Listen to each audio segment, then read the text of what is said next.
जलन। ममता बहुत ही सीधी और प्यारी लड़की थी। वहीं सुनील एक सरल और आगे बढ़ने की सोच रखने वाला लड़का।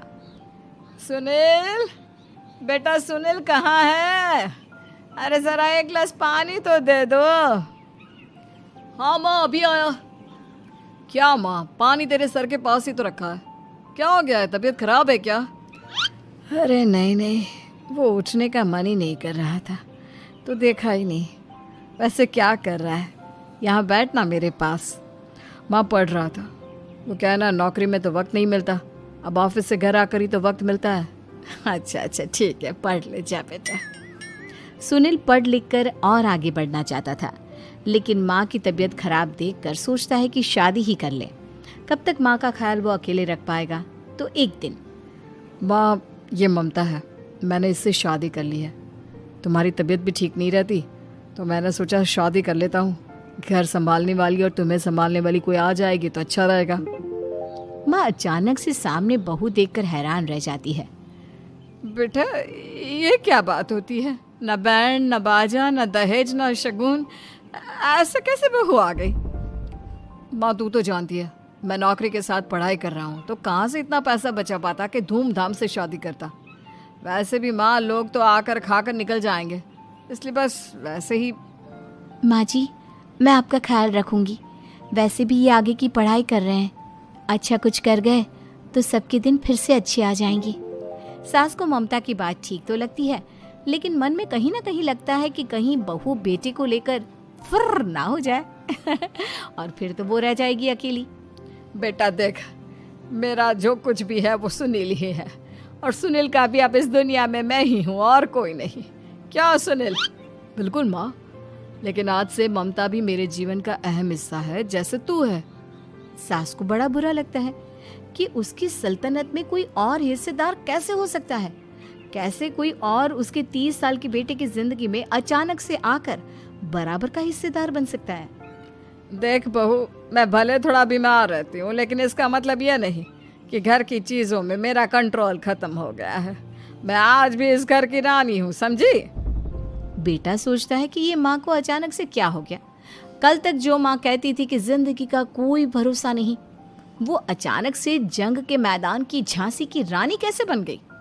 माँ क्या हो गया है? सब ठीक है ना? अचानक कैसी बात कर रही हो? ममता का आज पहला दिन है, स्वागत करो उसका। आसपास की आंटियों को बुलाओ, नई दुल्हन की मुंह दिखाए करवाओ। खैर, सास होने का फर्ज निभाती है और बाद में एक सहेली के साथ बाहर निकल जाती है। क्यों री बताया नहीं कि बेटे का ब्याह कर रही हो? वैसे तो सारा दिन हम ही में घुसी रहती हो। अरे मुझे भी तो अभी पता चला, यूं अचानक सर पर लेकर आ गया। कहता है बहू है माँ तुम्हारी, अब इसको भी इतना ही मैं प्यार करता हूँ जितना तुझे करता हूँ। लो जी, ये क्या बात होगी? क्यों इतना प्यार करता है? अरे माँ का प्यार तो ज्यादा होता है। अब उसको तो कोई दूसरा पति मिल सकता है, लेकिन तुम ही बताओ, क्या माँ की ममता किसी और की हो सकती है? ना जी ना, बेटे को समझाओ ये बात। अरे क्या समझाऊं, मुझे तो खुद ही समझ में नहीं आ रहा कि क्या हो रहा है।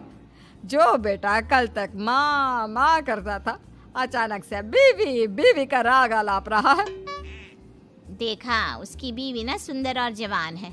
सुंदरता के आगे तो एक से एक नहीं टिके, तो तेरा बेटा किस खेत की मूली है?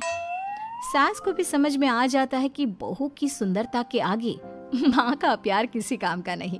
उधर बीवी, ए जी, अम्मा जी सहेलियों को छोड़ने गई थी, अभी तक आई नहीं, हम देख आए क्या?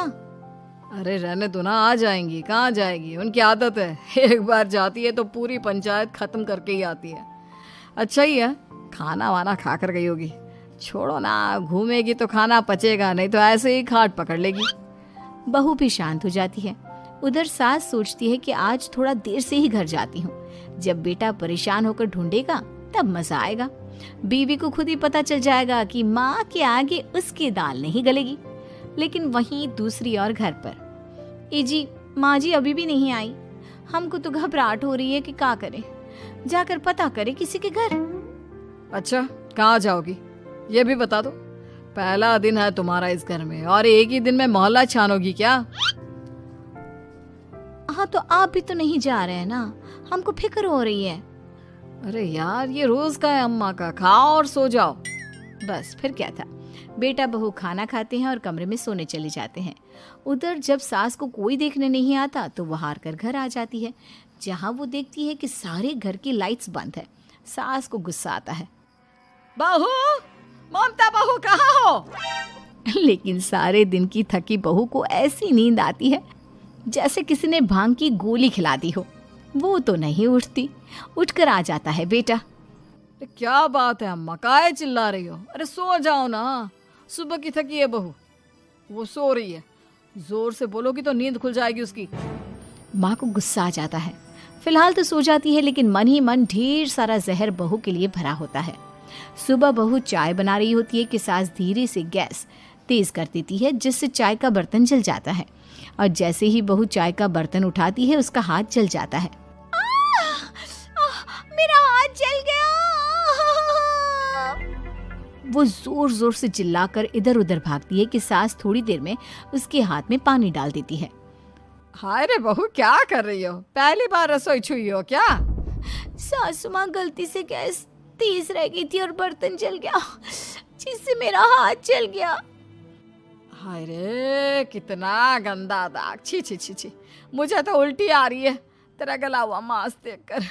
तू ना मुझे अभी साथ से खाना मत लगाना। बहू भी खुद का हाथ देखती है तो उसे भी रोना आ जाता है। कुछ दिनों के बाद सास की सहेली आती है, बहू चाय बनाकर लाती है। उसके जाने के बाद सहेली कहती है, बहू की सुंदरता ऐसी है कि कोई भी दीवाना हो जाए। वैसे तेरे बेटे का क्या हाल है? अरे वैसा ही है, बहू के पीछे लट्टू।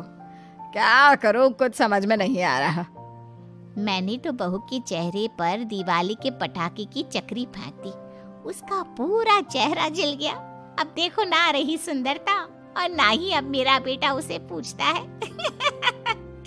अरे अब तो वो उसे छोड़कर दूसरी भी देखने को बोल गया है मुझे। बहू सारी बात सुन रही होती है। आंटी एक बात बताइए, क्या भरोसा है कि दूसरी सही आए और आपके अनुसार रहे? देखिए आंटी, मेरी सासू माँ को गलत बात सिखाने की जरूरत नहीं है।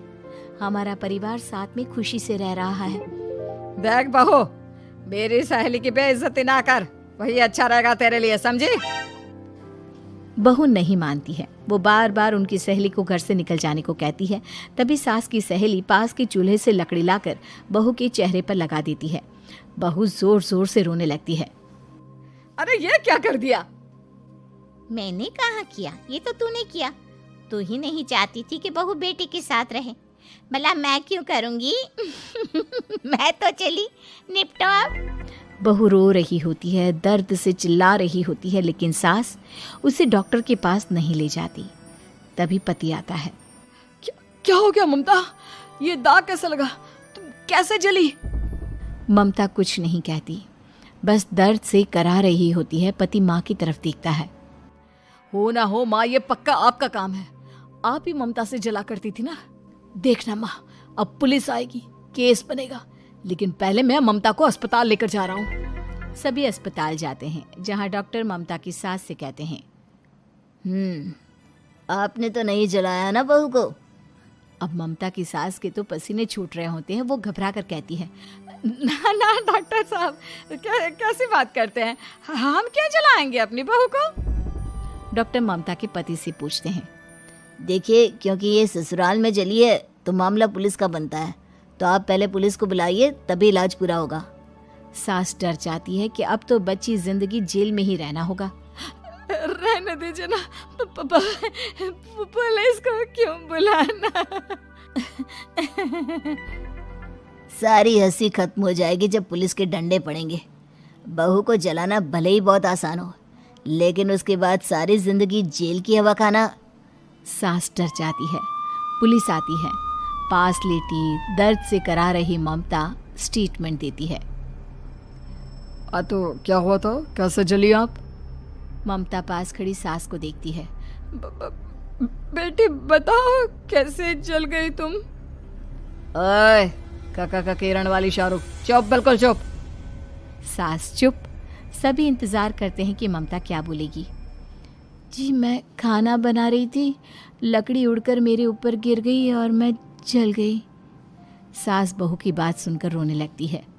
देखा माँ, कितनी समझदार है ममता। ये चाहती तो, हाँ बेटा, ये चाहती तो मैं आज जेल में होती। मुझे माफ कर दे, मैं आगे से अभी कभी ऐसा नहीं करूंगी। बहू के साथ मिलकर रहूंगी, मुझे माफ कर दे।